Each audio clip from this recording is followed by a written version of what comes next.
Hey guys, I am here with Zuriel Oduwole. Oh, so if you all do not know, I know you probably don't want to toot your own horn, but you are, from what I gather, you are probably the most powerful woman in the Oh, world. I don't know about that. You, No. of course, you're going to say that, but I went and did a little research on you and I just Oh, couldn't okay. believe it. So, first of all, you're here for the Humanitarian Awards, the Muhammad Ali Yes, Humanitarian Award. yes, It's their yes. 20th year, Yeah, which is and amazing. congratulations on that. Thank you so much. I appreciate it. It's truly an honor. Well, when I looked you up, I said, "Well, I see exactly why she's being honored here." So first of all, you're the only person under the age of 40 who has met with 36 presidents. If you say, I have no idea what the Like, stats are on there's that, but if you so say, much. So you're the only person under the age of 40 who's met with that many leaders, oh, and you advise three world leaders. on different topics. What? But this started at the age of 10. 10 for my education advocacy. Yeah, my filmmaking I started when I was 9. How did you get started doing film at the age of 9, and how did it turn into everything that you do now, especially with CARE? I know you're big with CARE, which is like the largest humanitarian organization. Yeah. So how did that come about at such a young age, though? Absolutely. And you're from LA, by I the am from way. LA, yeah, born and raised LA. So I started filmmaking. It was part of a school competition. So my school was part of this national competition called National History Day. And so they were asking students to create some kind of project on a particular topic that they would give you. And so for the year that I entered, the topic was revolutions in history.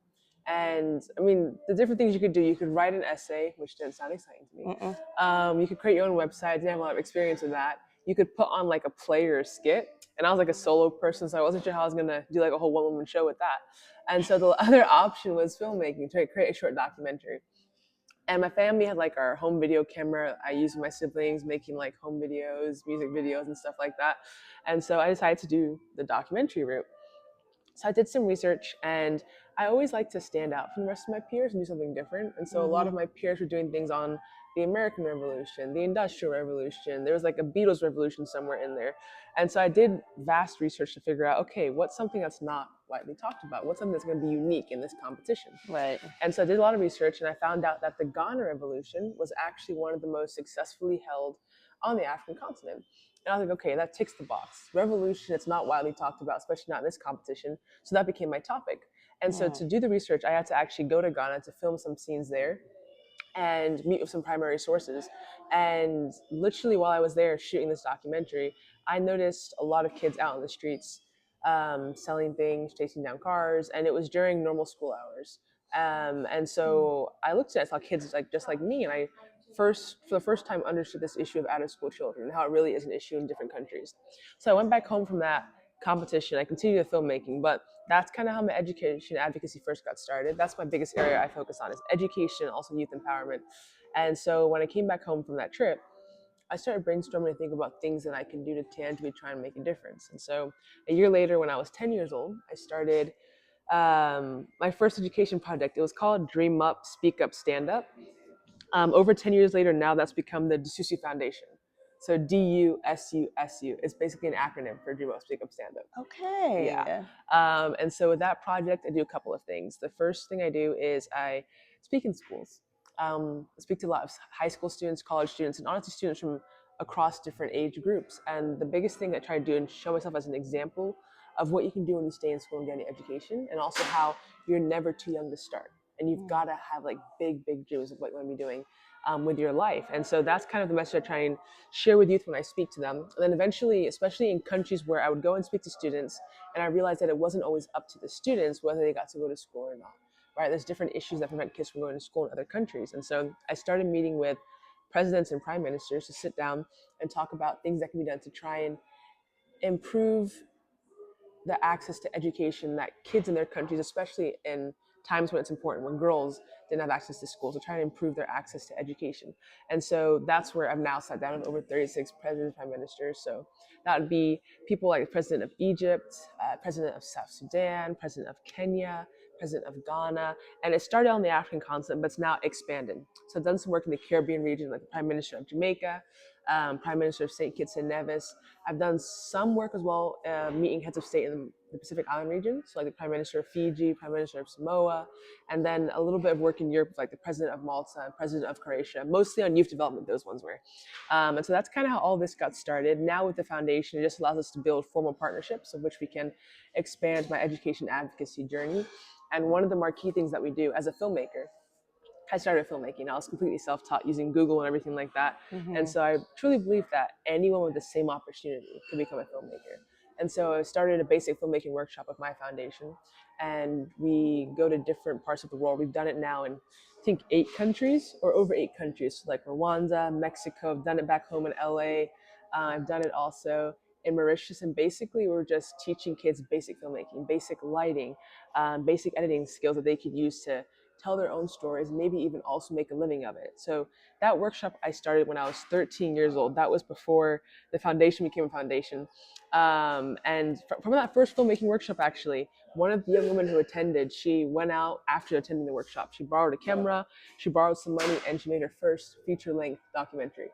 And she got to shop it around to news networks like in her area. And so that's really what that was about giving them an opportunity to amplify their voices and also to tell important stories and also make a living off of it. And so we teach people from all walks. We teach out of school kids, we teach unemployed young women, we teach youth who are still in school but just want that passion and want the opportunity to use their voices to tell a story. And so that's how all that got started. And yeah, I guess this is where I am now. Something I've heard that you stand for is if they can't see it, how do they know? Something like that. Oh yeah, how can people believe what they can't see? What they can't see. Yes. And I just thought that was amazing. So how did, and I know you have to go because we have to make this fit, but I want to worries. know, how did you, I'm just going to assume, were you at the age 10 when you met with your first world leader? Mhm. And then how did that come about? How did you meet with your first world leader, especially at the age of 10? Yeah. And then what kind of school did you go? You clearly didn't go to public I was school. homeschooled. Okay. I was homeschooled, yeah. Wow. And we can't even get into your parents, but I did read a little bit about them, and wow. Oh yeah, no, my parents are amazing. They raised me, my 3 younger siblings. So my younger were like homeschooled, and because there's this thing, I think it was Mark Twain who said it. He said there's a difference between schooling and education, or he said don't let schooling get in the way of your education. Schooling is like the typical. You go to school Monday to Friday, you do math, history, science, PE, whatever it may be. Education is really just the things that you learn about life, right? That aren't always taught in school. And so by being homeschooled, my parents did a good job of balancing our schooling with our education. And along the way of my advocacy journey, my filmmaking journey, I've had the opportunity to learn a lot. Things that I would say come under education and not necessarily schooling. One of the things I talked about a couple of years ago, I was invited to speak in Qatar by the Wise Foundation. And I was talking about this idea of alternative education, where, because UNESCO will say like every single year there's X amount of hundreds of millions of kids worldwide out of school, right, or who aren't in school, and those numbers you barely see change in it, right? And because a lot of the reasons why is because, first of all, there's places in the communities where there's no physical school building to go into, right? So how can you count those kids? Sometimes there's places where you have to walk like 10 miles one way to get to school. And so I realized you have to change the metric from how many kids are out of school to how many kids are not educated. Because there's a difference. You don't have to go into a physical school building in order to get an education, right? And so I started talking a bit about alternative education practices like filmmaking, it can be coding, AI, fashion designing, whatever it may be, but just different educational endeavors one can pursue and still be classified as educated, if that makes sense. I just want to talk to you all day, but at least I got this little bit. Yeah, absolutely. I'm so glad we got to do this too. Of course. Well, I don't even know how to end it because I just want to say so much because I know so much more about you on this little piece of paper. I just had to scribble everywhere. And you're amazing. Thank you so much for sharing what you can. Yeah, of course. You just have to find out more information. How can we find out more information, and what can we do to help? Yeah, absolutely. So to find out more information about the work that I'm doing and kind of follow the projects that I'm working on, social media, I mean, we're 2025. Social media is like the best place to do it. For my Instagram, it's at Zuriel.Oduwole. So ZURIEL.ODUWOLE. On LinkedIn, Facebook, and Twitter, it's just my first name and last name, no dot in between. And then if you really want to know about the work that the foundation is doing and find out ways to support, you can go to our website, which is DUSU.org. You're amazing. Thank you so much. Congratulations again Thank on you. I appreciate tomorrow as that. well. I know. I'm excited. It's such an honor. I mean, Muhammad Ali, like I that's so know. And amazing. we grew up in the same area in the same apartment. So I feel like I'm Oh wow. so happy. So I'll see That's you on so the red cool. carpet tomorrow. Yes, absolutely. Thank you so much for this. Thank you so much for your time again. And I'll see you all next time. Bye.